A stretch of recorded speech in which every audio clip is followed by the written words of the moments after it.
Welcome back to another episode of GG Podcasts. Here with me are two of the co-hosts.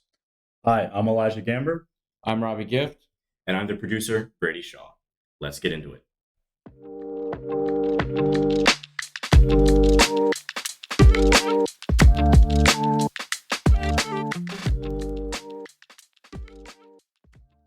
Hey y'all, welcome back to week 4 of our podcast. Super exciting week in lacrosse. Mostly outside of these awesome D1, D3, D2, and club games. We're excited to watch the Championship Series. We're going to be talking about that first before we get into our games of the week, do a little bit of Touraton talk. But Robbie, I want to hear your thoughts. What are your initial takeaways? Because I think we have some differing opinions. I think Sixes was super polarizing in the lacrosse community. What did you think? I think it was definitely weird for everybody. I mean, it's something new that we've not seen before. It's so much like box, but yet so different from box. Yeah. I think overall, I don't think there's anything necessarily super negative to come from it. I think there's a lot of good feedback that the lacrosse community has gotten and the people in charge have gotten that will allow Sixes to develop very well. So I think it's pretty good for the game. But overall, the place I would like to see it introduced is for younger kids, especially up until middle school. I mean, I think for me, that's probably something that, not playing lacrosse from a young age, I think that would be a way to get younger kids involved more because it is less expensive. You're not having to learn full defensive tactics and full offensive tactics. You're kind of playing both ways. You're learning every aspect of lacrosse. The one part that would suck, though, is playing goalie. Oh, my God. I think that's the biggest takeaway that everybody had from this weekend of the Championship Series was, good grief, these goalies must be hating life. And and Brian Phipps, the goalie for the Whipsnakes, tweeted out a picture of his calves, and it was black. Yeah, I mean, it was impressive. It was like black, blue, and green. It was actually disgusting. I think I would like to start before you all hear my super hot takes about why this was atrocious, because I'm a hot take artist. That's going to be my brand as we go on. I think, what is it good for? Like you said, I think this would be great at the youth level. Part of the reason why it looks like a drill is because it's actually similar to a lot of drills that you run, where you get up and down, you play offense, defense. Everyone's going to have a great stick and great conditioning. You learn really sound fundamental defense where you're not reliant upon a 6-foot stick to kind of keep defenders in front of you. So for that, I think it's great. I also think that it is growing the game in a sense. First of all, players are getting another paycheck. I think it's great for the players. It's so hard to be a professional lacrosse player where people are just not making that much money. And I think everyone made $5K, was it? Everybody if you made the tournament, everybody got $5K. If you're a runner-up, you got an extra $2,500, and if you won, you got an extra $10,000. So it's good. I mean, a lot of these guys were making more this weekend than they did in the MLL. So obviously lacrosse not paying a lot as a whole, but ultimately good progress continuing to be pushed by the PLL. So props to them. And it's important to remember that it's one week worth of work. Obviously, it's like years and years of practice to get to that point, and the goalies are putting their body on the line. Everyone's putting their body on the line. But, even at the worst case scenario, $5K for a week of playing a game that you hypothetically love, not the worst thing in the world. The other thing is that it's close to what the Olympics are going to be. I mean, I don't know if the Olympics are going to have the 2-point line, which will have to be talked about as we move on. But in terms of getting the lacrosse community invested in Olympic lacrosse, I don't want Olympic lacrosse to be sixes, but if it's going to be sixes, it's good to get everybody on board, to see the product, to see how it's played at the highest level. So in that sense, it's growing the game. It's good. Yeah, I think overall, I mean, everybody in the lacrosse community, for the most part, would love to see, full field lacrosse in the Olympics, but it is understandable that that's not totally achievable. Because with sixes, you got a roster of, 12 guys, and 2 goalies. 12 and 2 goalies. So as opposed to having a roster of, 20, 25 guys, makes it a lot cheaper. You don't need as much space. So I totally get it for sure. But I And the one thing I liked as well was the success across the weekend wasn't really limited to a specific play style. I mean, yeah, we saw dominant performances from Brian Costabile and Romar Dennis, who, we've seen who have crazy range in the field game, and we're really showing that this weekend. One game they had 7 2-pointers, which is, pretty crazy when you're looking at it, having the moved in 2-point line. They're still taking shots from 15 yards out or more. And scoring. Yeah, absolutely. So, but on the flip side of that, you saw smaller guys who might even be too small to be hyper successful in box, but this was kind of their game. I mean, guys like Grant Amon or Chris Gray, we saw really thriving because they're getting short stick matchups, which we were talking about it, and those guys probably haven't had regular short stick matchups in years because it's probably high school, maybe. Right, if that. Maybe. Yeah, maybe. But they're probably the guy in high school. Right, anyways, exactly. Yeah, so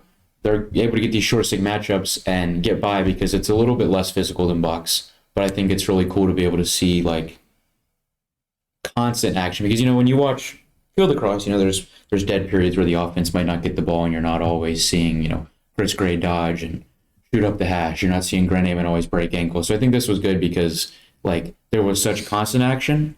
I do think that the amount of goals that was scored was really high. I mean, a couple games where 30 goals or more were scored.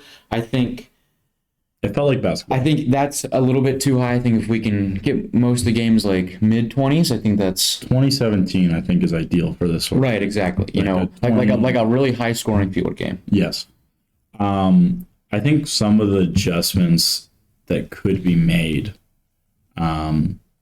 around that is if you move the 2-point arc back to the 15-yard line.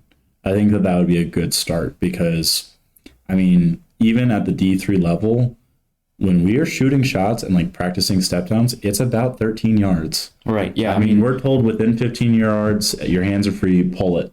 Right. Exactly. Yeah. So these guys, we see them all summer just cash out from 15 yards like it's nothing. If you have the ability to shoot the ball over 100 miles an hour, why not?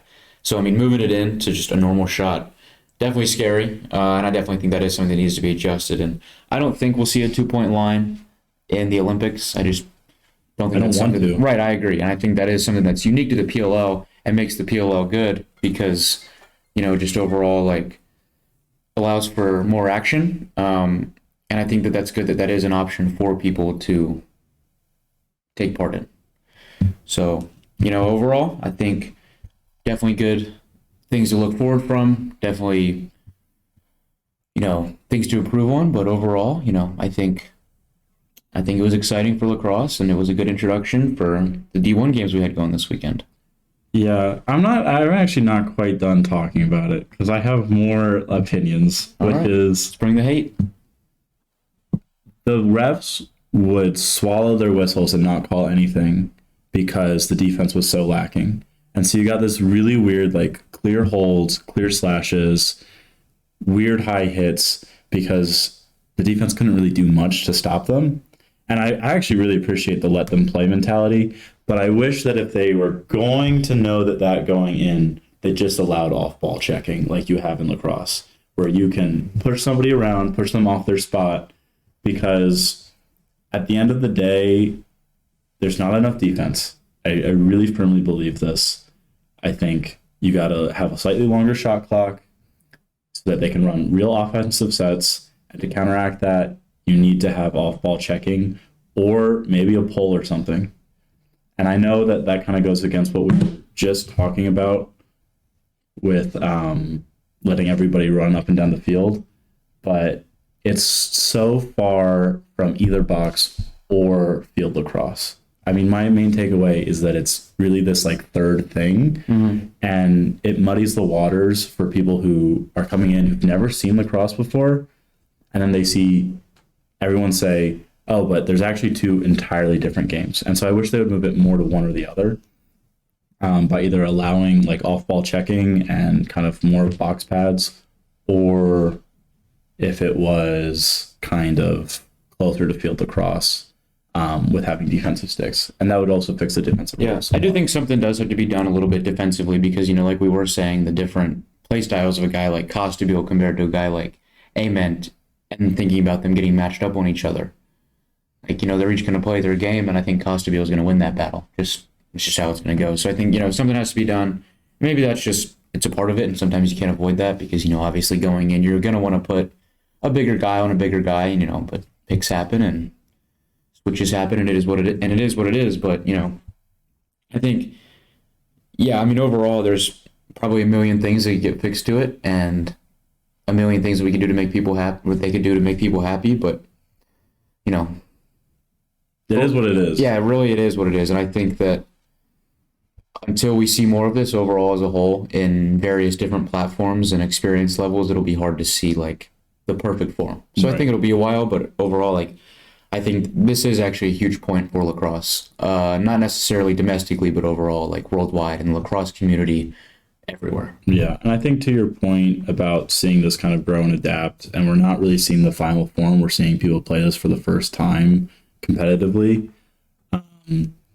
Once Chrome started running a full field press, it felt not like an all-star game. It felt like the effort was there and felt real. So to that effect, I think we're going to see rosters eventually built around this more. We're going to see people implement really, really good, like Danny Logan type short stick D middies who will play better defense. Because Chris Gray is realistically, I mean, he didn't do terribly, but he is a bit of a defensive liability when he's caught out there. Right. Yeah. I mean, that would be something that guys would for sure love to just jump on. I mean, like getting a matchup with Chris Gray or Grant Ament, no shame to them or no hate to them, but that's just not their thing. Right. Yeah. With that in mind, I think we can move on from it. I mean, it was exciting to see. Shout out to Chrome for winning. That was actually a nail biter at the end against Atlas, 24-23. I thought last game was actually really competitive, really good. But that being said, let's move on to our collegiate games of the week. What do you want to start with? D2, D3, D1, club? What you thinking? Let's just start out with the club game and work our way up. All right. So, shout out Christian Navarez, former teammate of ours. He was playing with Colorado State, who lost to Liberty University 13-8. It was actually a really good game. It was on ESPN, which was really cool to see. All of Liberty games seem to be on ESPN, which is really good for growing lacrosse. And it was just cool to see former friend of ours, well, current friend, but former teammate of ours, hang with one of the best teams in the country. I think they're rated number one. Yeah, Liberty right now is number one in club, and Colorado State being the number 19 team in the country, I don't think anybody expected that game to be as close as it was. And like what you said about Liberty having their games on ESPN, I think that is really cool because oftentimes, like, I find myself, if I want to go watch lacrosse, like, sometimes I just don't feel like watching, like, Marist and Binghamton play. So, it's a good change of pace going to see Liberty or somebody else who Liberty might be playing or whatever club game they may have on there. I think it's cool that ESPN is doing little things like that in the lacrosse community, and the lacrosse community is in support of that and, like, doing a good job of just embracing all the lacrosse that we could have. So really cool to see, really cool opportunity for the lacrosse community as a whole, and props to Colorado State for playing a close one there, and props to Liberty for being dominant. So, absolutely. Yeah. On that theme of people who were former Earlham lacrosse studs, Blake Keenan had his first game at Benedictine University head coach.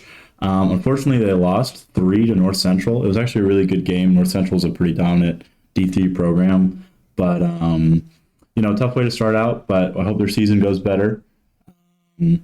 With that in mind, I really want to move on to the D1 games. I really want to talk about Notre Dame, Georgetown. Notre Dame wins 15. Georgetown has 8. What are your takeaways from this? Yeah, I would say that, Georgetown's done. That would kind of be my take. I think that most people would be in agreement with that. You can't come in being like, oh my gosh, this team is so stacked. They might beat everybody and kill everybody. It's not even going to be close. And then just come out and, like, shit the bed. Yeah. They're 0-3.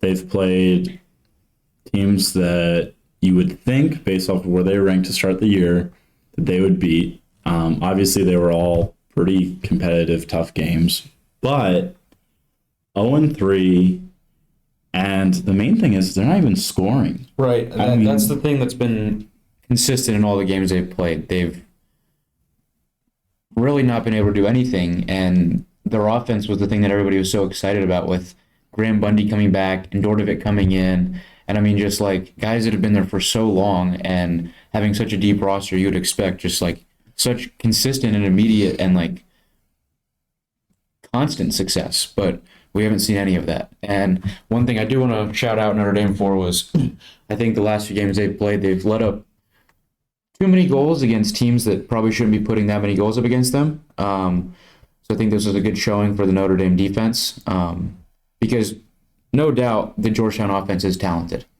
and they do have the ability to score a lot of goals. But I think this was good for Notre Dame defensively, being able to keep them down at only, 8 goals? Mm-hmm. And then Notre Dame offensively being able to share the scoring a little bit. The last few weeks we've seen, kind of expected dominant performances from both the Kavanaugh brothers. But 5 guys with 3 points. Exactly. Yeah, I think that was kind of the thing that Notre Dame needed this year a little bit, and definitely has needed in the past, kind of more spread out scoring from everybody, especially in midfield. And I think they're really starting to get that this year. So I would say just look for a lot of continued positivity from Notre Dame. And I think they're really deserving of that number 2 spot in the country. And even more so deserving, I think, is Virginia. And I think they proved that this week against Ohio State. Ohio State's kind of been iffy, kind of good, kind of right in the middle. And I think I was really excited for this game because I thought it could have been one that was really close. It turned out it wasn't at all. It was a 17-6 finish. And that was another one that I was very impressed with the overall scoring and team play by Virginia. Every week it's just a crazy performance by Schellenberger. And this week I think he had 2 or 3 points or something like that. But overall, the entire team scoring was very impressive.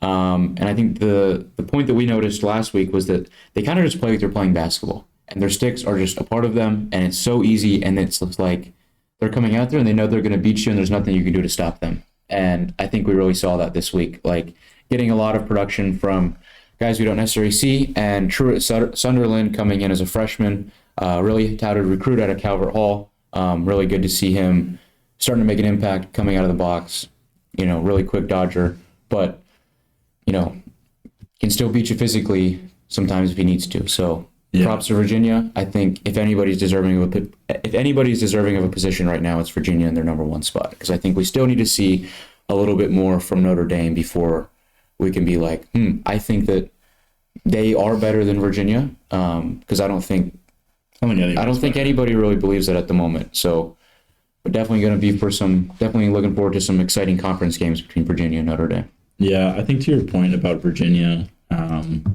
there's this one look that we were watching where it's 2-man game behind crease, and he just feeds it. I believe it was to Cormier immediately. Right. Before any slide could happen, before the defense even knew what was happening, and a quick finish. And that felt so much like 2-man game in basketball, where you're not even worried about catching it, where you're not worried about the defense on you, where you don't even worry about them hitting you or anything. I mean, it is stunning to see how... Yeah, they're playing on easy mode, and it's very clear of that, and I think that everybody in the college lacrosse world knows that, and there's not much you can do to prevent that. I mean, Cormier had 7 goals, and he wasn't even like... It wasn't just him producing. I mean, even their number 1 guy, Schellenberger, he had 2 assists, 2 points total. Like, you have maybe the best player in the country on your team. And he's not even your top guy. He's not your top guy week out. Yeah. I mean, it's good seeing that they have 9 guys scoring. So I think that's something that we're starting to see better. Teams having more production. Saw it in the Notre Dame game, saw it in this game. And to really highlight on a big one from it, High Point got to play Hampton this weekend. Not one that anybody would probably really tune into, but something we do want to point out. High Point won 27-9 and had 18 different people score a goal. Yeah, and their top guy only had 4 goals, but the number of people on their scoring sheet, if you all go to Inside Lacrosse, you have to scroll through all these names. Yeah. And, obviously rough looks for Hampton, 0-3 to start the season. It is what it is. Not sure that anybody's necessarily too surprised by that, but they also didn't have an easy schedule to start off. Right, exactly. But hopefully more success for them. But great production by High Point as a whole, and good job for them to be able to have that complete of a team game. So another one we want to talk about that was kind of an upset. It wasn't kind of, it was.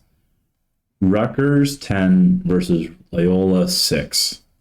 We all kind of thought Loyola might be it this year. They might be a dark horse after beating Maryland.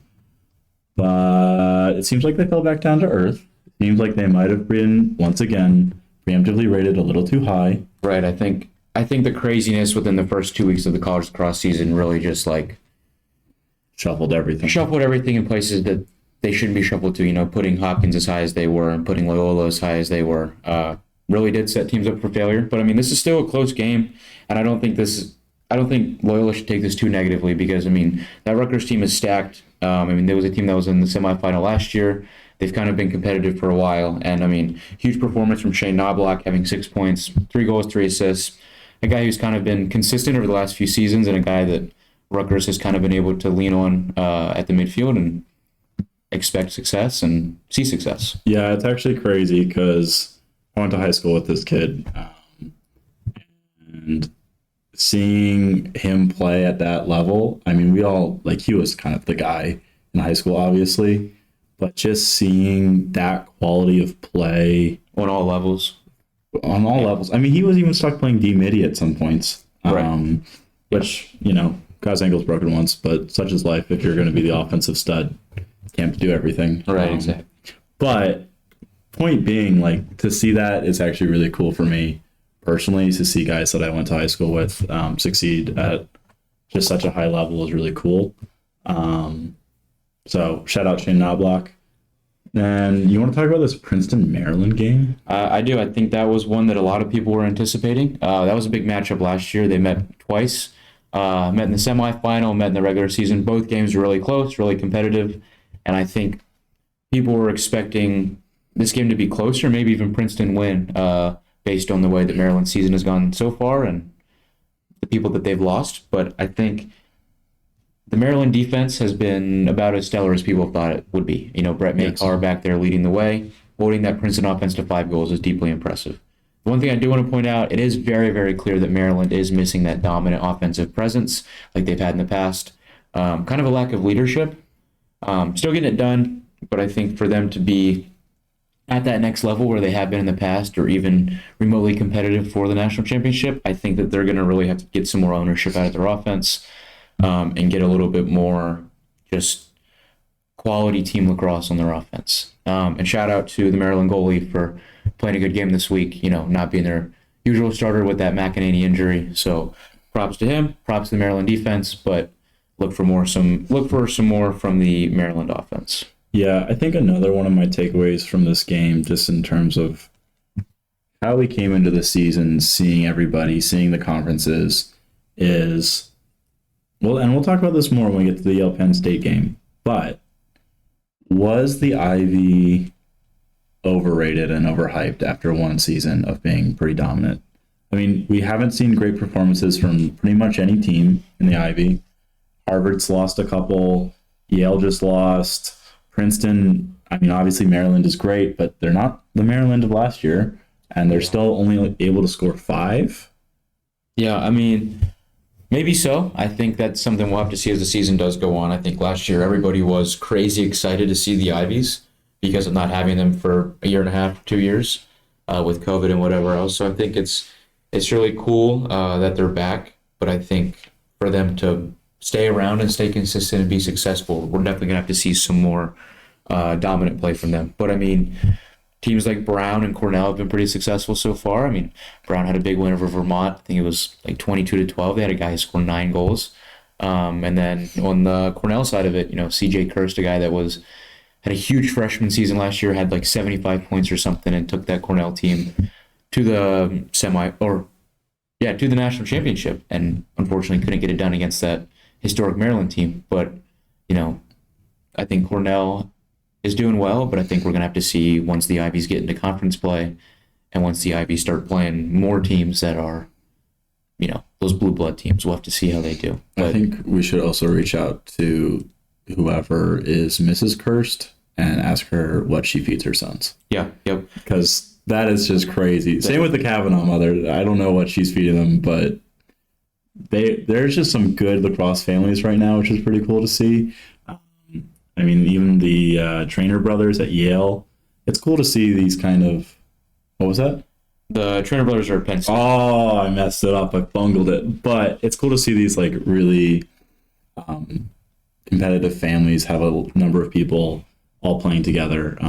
That is cool to see. But yeah, and speaking of Penn State Yale, kind of a game that myself as a Penn State fan gets excited for every year. It kind of became a rivalry whenever Grant and Mac O'Keefe were there, and unfortunately they couldn't get it done consistently in that season, and it was always one that they were excited for that matchup, but finally able to get it done this year and in a huge upset. Yale coming into this season kind of having a good end of their season last year and coming in with a lot of dominant guys. I think nobody really expected this game to be close. I think Yale was ranked 8 or 6 or something going into this game, and Penn State at the end of the first quarter was up 8-1. Yeah. So, I mean, this isn't super showing of how the game could have gone, considering that Penn State only managed to score 5 more goals for the rest of the game. But props to Yale for fighting back a little bit. But, congrats to the Trainer brothers for having 6 points for Matt, and 3 points for Jack.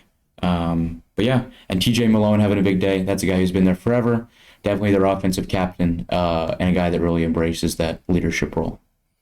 Yeah, I thought it was a super good game. Really fun to watch. And you can kind of tell, once again, maybe the Ivies are overrated, and also Yale's just kind of missing something on defense this year. They're missing that leadership that I think they used to have.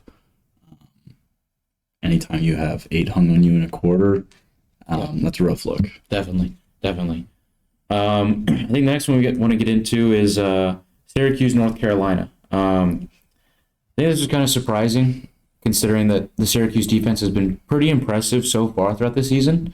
Even in their loss against Maryland, keeping Maryland to that few goals and keeping it a competitive game was very impressive, and I think the goaltending we've seen from Syracuse has been pretty stellar as well. The Syracuse offense has been pretty consistent and been getting better. I think the showing we saw from their offense was pretty good, moving the ball well, really starting to play well as a unit.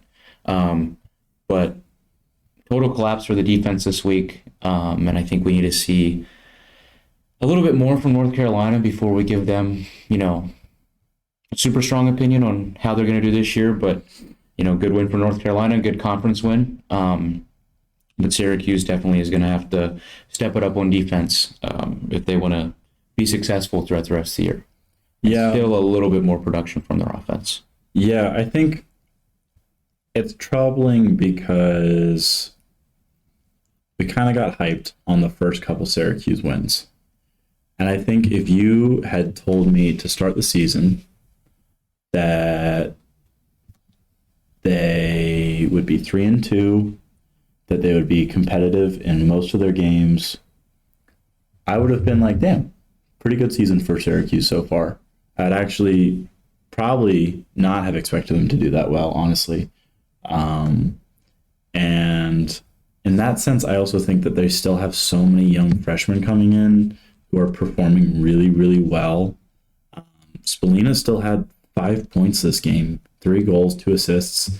I think he's lived up to the hype. Yeah, I think he's filling his role really well. I think everybody was very shocked by his 1 for 15 first game, but he's kind of becoming that guy. 5 points kind of every week. He's averaging about 3 points every game. So, good for him. He's filling the role they expected him to fill, and I think he did his job this week. So overall, just look forward to the rest of the games and try to put this one behind you. Yeah. The next one we want to get into is the Penn versus Duke game. Oh, boy. I think this is one a lot of people were excited for because you got Brennan O'Neill, huge dominant Dodger for Duke. You got Sam Hanley, huge dominant Dodger for Penn, and who kind of hasn't had a great season so far this year. So a lot of people were looking for him to shine in this big game, and that did not happen. No. Well, I think Sam Hanley only had 2 points, did he not? He had 3 points. 3 points. 1 goal, 2 assists. So not a terrible day, frankly. From a midfielder, 3 points is not a terrible day. But for a guy who came in as like, this guy is going to be the most dominant midfielder in college lacrosse, he's had like 2-3 points every game. And I think... Yeah, you're right. For a guy that plays... Because we had him in a Toronto watch. Right, exactly. And for a guy that plays much like Brennan O'Neill, and might even be bigger than Brennan O'Neill, and is more likely to get the short stick matchup, needs to have way more production when you look at it. And Brennan O'Neill has 5 points, and in games already this year has had 7 points multiple times. And a huge day for Andrew McAdory. No big surprise there. I think he's really embracing this role and at attack, whereas last year he was coming out of the box. But really embracing this role is becoming that guy. So good for Duke. Good win for them. I think we still need to see a little bit more from Duke. They're kind of, Penn's definitely a good team, but I think we need to see more from the Duke defense as a whole. Yeah, I agree. And like you said about having Sam Hanley on our preseason Torton watch, I think let's get into that. Let's recap about who we were thinking about and where they're standing now. I think the obvious ones were Schellenberger, Kavanaugh, and Brennan O'Neill. And I think all three of those guys have played really well and have played Torton level lacrosse. And I think on the flip side, guys like Sam Hanley or Tucker Dordovic have not. Yeah, no, actually our dark horses are not racing well. Right. And I think not that he's really going to be in contention, but I think like realistically, Joey Spallina has more of an argument for the Torton. I was just thinking that. Yeah. If you took away his first game, and this is a hot take, you take out his first game, he is a Torton level player. Right. Having 5 goals a game. 4 or 5 not 5 goals. Yeah, 5 4 or points. 5 points every game. I mean, very impressed. Last week he didn't have as many points, but having to deal with that matchup with Makar from Maryland. Yeah. Still getting 2 points, playing against probably one of the best defenders maybe the best defender in college lacrosse as a freshman, getting that matchup. I mean, it just kind of shows the respect that everybody is gaining for Joey Spallina. If you had to bet on who would win the Torton, who would you bet on? Well, I think a lot of it really does depend on the tournament and how that goes. Mm-hmm. A couple weeks ago, I probably would have said Brennan O'Neill because of the way that Duke was playing and the dominance they had. But I don't know right now if that will stand up because they've kind of fizzed out a little bit. Mm-hmm. But if they can kind of pick up their dominance and get going again, I think it'll be good to it'll be a good take to have Brennan O'Neill probably winning the Torton. But I think the way that Notre Dame is playing right now and the way that they're slated and probably the only team right now that's going to give them trouble is Virginia. I would say it's probably going to be either Pat Kavanaugh, or it's going to be Schellenberger. There also is an argument for Chris Kavanaugh because they're both playing points-wise pretty similar. Pat's kind of having a crazy amount of assists. Mm-hmm. Chris is getting a lot more goals, but still almost identical production from both the brothers. So it's very cool to see that. But I think it's going to probably be Schellenberger or one of the Kavanaughs. Ultimately, I think it'll probably go to Schellenberger. I think if you buy the best player on the best team argument, I actually would probably go with Pat over Schellenberger because Schellenberger is actually getting, humbly, I believe he's getting outclassed by his teammates. I think that is a good point. That Virginia team would probably be fine without Connor Schellenberger. I mean, they wouldn't be quite as dominant. They probably would be under Notre Dame, but right. And a Virginia team that's always been so loaded. I mean, when Schellenberger came in as a freshman, he redshirted because it was so deep, and he was the number 1 recruit in the country. So I mean, I think they're still in that. I mean, there's probably kids that they have on their bench that could just thrive anywhere else, but they want to be a part of this historic program. So I think, I think if Pat Kavanaugh leaves Notre Dame, I don't think they're in shambles, but there will definitely be much more of a there is a guy missing feeling than if Schellenberger left Virginia. Well, and I think actually Chris Kavanaugh is so not dependent, but in some ways a lot of his game is built off of his brother setting him up with the assists. Right. Or at least moving the offense. I think a lot of it is that as well. They're kind of playing well off each other. And I think we saw that a lot last year with Chris trying to get acclimated to the game. But it really is cool seeing the role that Chris is embracing. And, last year it was pretty easy to tell who was who and when the brothers were dodging, but this year they're playing very similar, both playing very dominant lacrosse. And it really is one of the most exciting things to see. Just having that duo, having that chemistry. I'm really excited for the Irish to see how they do. I mean, was the last time we saw brothers play together this good the Thompsons? Thompsons probably the Thompsons. I mean, they're not as good as the Pals. They're not as good as the Gates. They're definitely not as good as the Thompsons. That's a hot take. Well, I wouldn't say it, because the Thompsons won a combined tour time. Right. I don't think we're going to see that from Could you imagine? That would be crazy, but I also think some of that was just the impact that it had on the sport. Oh, the Thompsons were a greater cultural phenomenon and grew the game in a way that I don't think the Kavanaughs ever will. But, I mean, let's say Notre Dame wins everything, and they are still both averaging 4 points a game. You think that we could finally see another dual Tour-a-thon? I think it'll be impressive. I don't think anybody's expecting that or is even going to continue that take. But I think that would be a good thing to wish for sure. It's my new take. Well, no, I'm playing. Run with it. I think it's Pat. But I think that's pretty much what we have for our Tour-a-thon takes and for the podcast. So thank you so much for coming out, for listening. Stay tuned. We will continue to have hot takes and update y'all on D1 lacrosse, highlight some other games. It's a pleasure doing this, and it's really a joy. So thank you for helping us grow the game. Peace.